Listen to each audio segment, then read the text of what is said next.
Searching an academic database. After locating different sources on the web to get a sense of your research topic, it's now helpful to shift your attention to locating scholarly sources that will also be of use to you in your research. To locate these sources, you'll likely want to search in an academic database, like the ones provided through your college library. You can get into the database by starting on the library's homepage and clicking this link, A to Z List of Databases. This will take you to a list of all the databases you have access to as students of our college. For this demonstration, we are going to explore Academic Search Complete, since it's a database that has a lot of information on a wide variety of topics. Once you click on the database link, you may be prompted to log in using your Insight information. This is because, unlike the information you find on the open web, which is available to everybody, this information is only available to people with the credentials to access it. This is information the library pays for. It is not free. Because you are students, you have access to it, but you often need to log in to get that access. Once you've logged in, you'll see a home page that looks similar to Google, with a search box in the middle of the page. Because we're using an academic database, we want to click the Advanced Search link. It's good to get in the habit of using Advanced Search in an academic database. This will give you the full functionality of the database. On the Advanced Search page, you can see there are multiple search boxes. Using the same search terms or phrases you identified at the start of your research, or some new ones that you've discovered along the way, you'll first perform a search in the database, and then apply filters as necessary to target your search results. Because Google is such a large database, it's helpful to start with specific terms and phrases when you're searching that platform.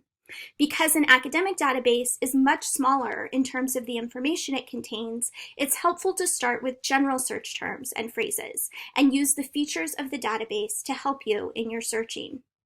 To begin to find scholarly sources for the sample research question, why is social media critical to the success of social justice movements, I'll start with the two main concepts in the question, social media and social justice, and break them out into two search boxes.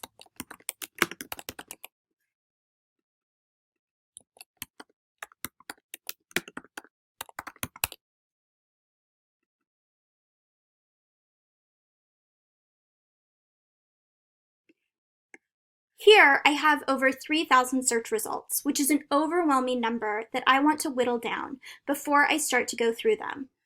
All of your filters are here on the left side of the screen. The first filter to apply is the full text filter. It's necessary that you apply this filter to ensure that you'll only see sources that you do actually have full access to in this database. You can see that filter alone cut out about 2,000 sources from my search results. It would have been unfortunate if one of those 2,000 sources was of use to me and then I realized I didn't have access to it. That's why the full text filter is so important. Below that filter is this one, scholarly peer-reviewed journals. Often, the reason you are using an academic database is to find academic or scholarly sources, and the database recognizes that, so you can apply this filter for scholarly sources. And now, you're only seeing sources in your search results that qualify as scholarly peer-reviewed journal articles. However, we still have over 900 results. Now, I have a few different options for other filters to use.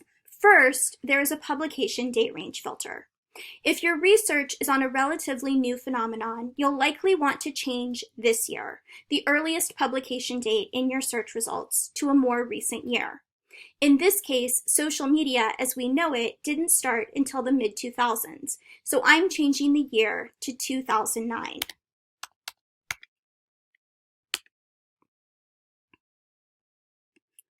With that update, I am down to 756 articles, and these are all sources published in scholarly journals between the years 2009 and 2020 that I have full access to. Below publication date range is the source type filter. But we've already told the database which types of sources we want. scholarly sources, so we don't need to use this filter now. If I only wanted magazine articles, though, instead of using the scholarly peer-reviewed journals filter, I would select source type and apply the magazines filter. A little further down, there is a subject filter. When you click on the link, there is first a drop-down menu, and then if you click Show More, there is a pop-up window.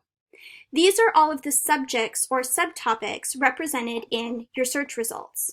The subject filter is a good way to get a visual of what kinds of information is covered in your search results without scrolling through over 700 articles. You can then select the subject filters that are most relevant to your research topic. For the topic of social media and social justice, subjects like Facebook, Twitter, United States, Facebook again, are relevant, as are Trayvon Martin and Arab Spring.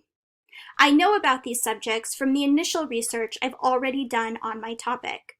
It's incredibly useful to do some research on your topic before you start searching for scholarly sources in an academic database, so you have a sense of your topic and can recognize which information is of use to you. When I update my results yet again, I now have 69 articles, and I'm ready to go over them to see if one or two are of use to me. Once I've selected an article to explore further, I access it by first clicking on the title.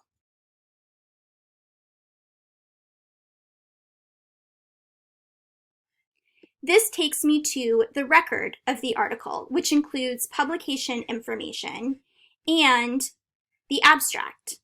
It's important to read through the abstract, which is a summary of the article, to see if it's relevant to your research before you read the full article, which is likely quite long and full of dense language. Don't waste your time reading articles that aren't actually relevant to your research. To read the full article, here on the left side of the screen, click the PDF full text link, which will load the article in full in the database. To save the article, download it from the database using this arrow. This will download the file to your device, and now you have it whenever you need to access it. You don't have to go back into the database to find it. Don't save the link to the article in the database. The link reflects a specific search that was done in a specific time frame, and it will expire. If you save the link, you won't be able to access the article that way. Download the article from the database to save it. If you want to cite the article, go back to the record page, and you can use this Cite button here on the right side of the screen and select for the citation style that you need. You still want to check this citation against a citation resource guide like OWL Purdue, but this is a good place to start, and you can edit as necessary. This is how you search for, access, save, and cite a scholarly source in this academic database. Remember, in an academic database, start with general search terms relevant to your research topic and use the available filters to target your search results.